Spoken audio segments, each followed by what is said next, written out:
Hi, I'm Lindsay. Welcome to my channel. I am here today talking about my tips and tricks for preventing under-eye creasing with your concealer. I am 39, about to turn 40. I've got those little smile lines to prove that I smile a lot, but I don't like to show them off with my makeup. So I have tried lots and lots of concealers, lots and lots of color correctors. And I can tell you that no matter what the company will say, I am with Wayne Goss, who says that basically the best thing to do is just not to put makeup where you get the most creasing. Because I don't think there's any way to prevent some amount of settling into fine lines if you have makeup in that place. So the good news is that for me and for many people who have like hereditary blue circles, you see I don't have any concealer on at all, who have hereditary blue circles, most of the where you need concealer or color corrector is right here, just sort of in this little area. Had a little bit of color corrector there. So, and where most of my fine lines are, see when I smile, they're here and here, right under here. So if I put concealer right under here, I am going to get it settling into creases at some point over the course of the day. Now, it's not the end of the world. You can tap it out. I just use like a delicate finger and kind of tap like that, and you can sort of smooth it back out. But I'd like to prevent it as much as possible from beginning in the first place. So the first thing that I think is foundational to preventing too much creasing is skin prep. I think you have problems either if you under prep or over prep your skin. So you need to moisturize, you need it to be hydrated. You don't want your under eyes to look dry and kind of cracked and that sort of thing. So I like to use something with hyaluronic acid, a lightweight moisturizer, and every day I use an SPF 50.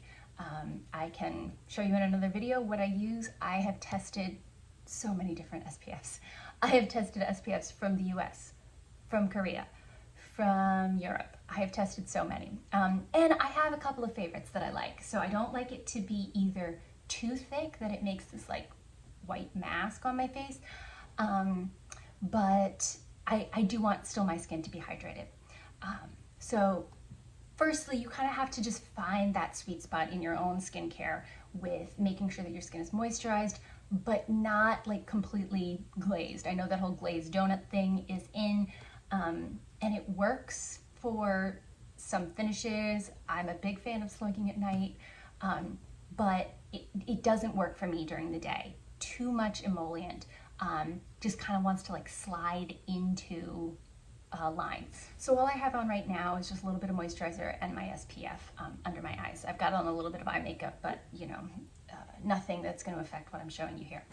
So first step is color corrector for me, because I do have blue under eye circles, as you can see. If you don't, you can probably skip this step.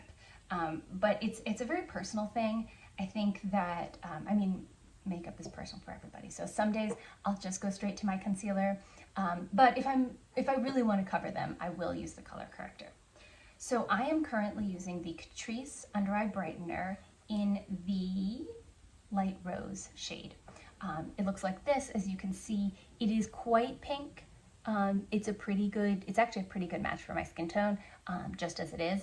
It's not, it's brightening, but it's not super, super light. I have done another video about color correctors. I do find that for my skin tone, I need true pink color correction, not peach. I just don't, it tends to look too dark, and then I end up having to cover that up with more concealer.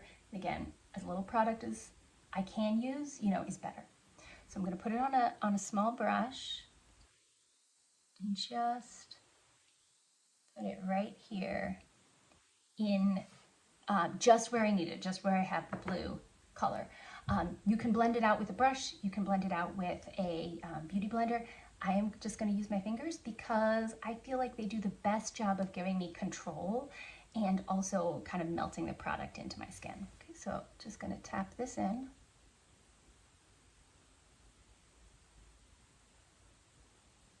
Okay, there we go. So now you'll see that already has provided a pretty good amount of coverage. So much of this and so many of those like before and after products that you see are really like in the before, they're more like this. So the light is kind of making the bags look baggier. And then in the after, they're like this. So the bags look better. So kind of, as you can see, it depends on, where you are in the light. But that's already provided a lot of, basically what you're seeing now is just shadow because I do have a little bit of an eye bag. But the actual color is pretty much covered up. So next step is concealer. Well, if you need it, right? If you have a really good color corrector that has covered up what you need to cover up, you can stop there. It's no problem.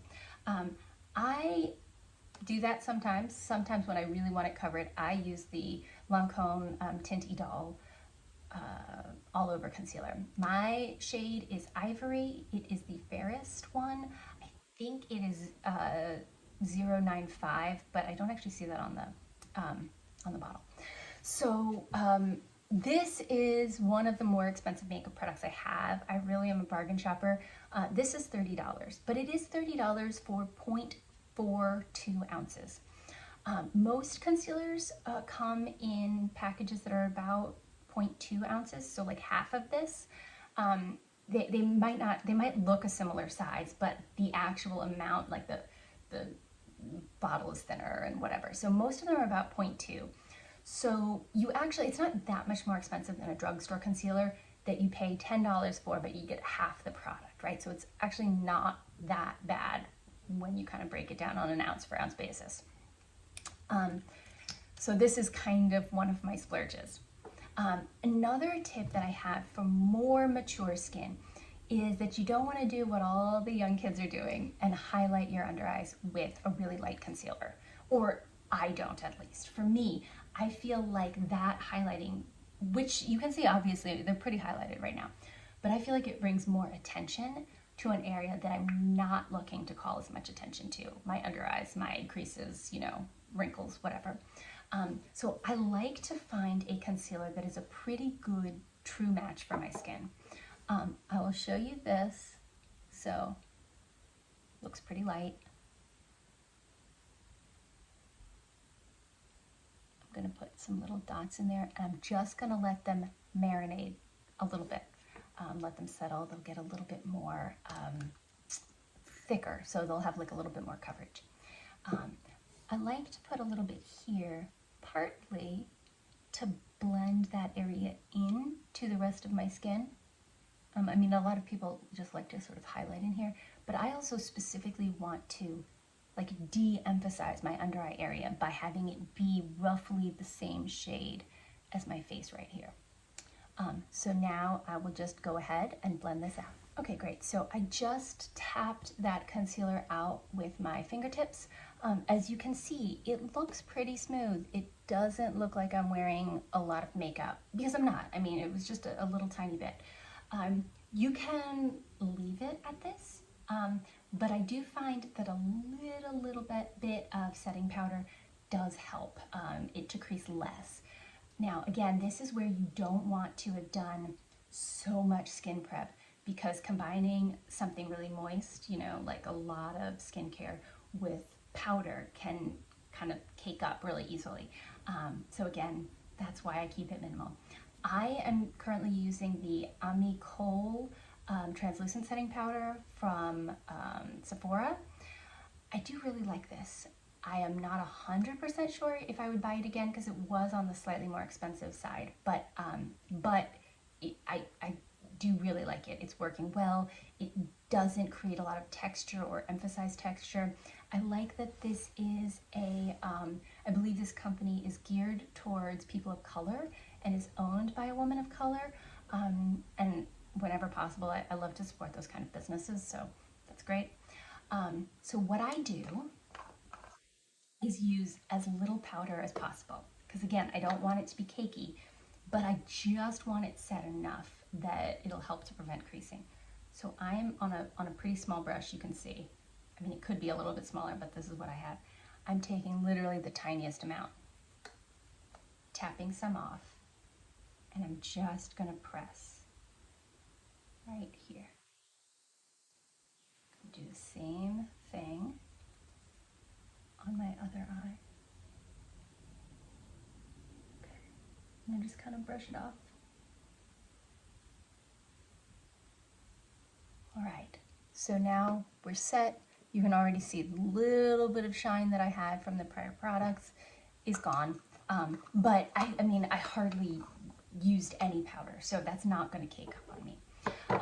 I will tell you, this cannot prevent 100% of the creases. I don't think anything can, and I think if somebody tells you it can, they either don't have the kind of, you know, fine lines that most of us in our 30s and 40s have, or they're selling something.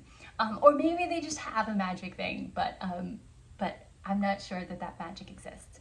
So I do find that this is a really effective way to minimize creasing, to minimize cakiness. As you can see, right, everything looks pretty smooth, pretty, and pretty skin-like. It doesn't look like I'm wearing like a ton of makeup, but those dark circles that were pretty dark when I started are quite well covered. If, you know, 6-7 hours later, by the end of the workday, I find that I do have some creasing right in here, which I usually do, I just tap it out like this. And it basically goes away without really messing up the coverage that I had. So I hope this helps you. If it does, let me know. If you have any other products that you love that you think I should try out, please let me know. I'm always on the hunt.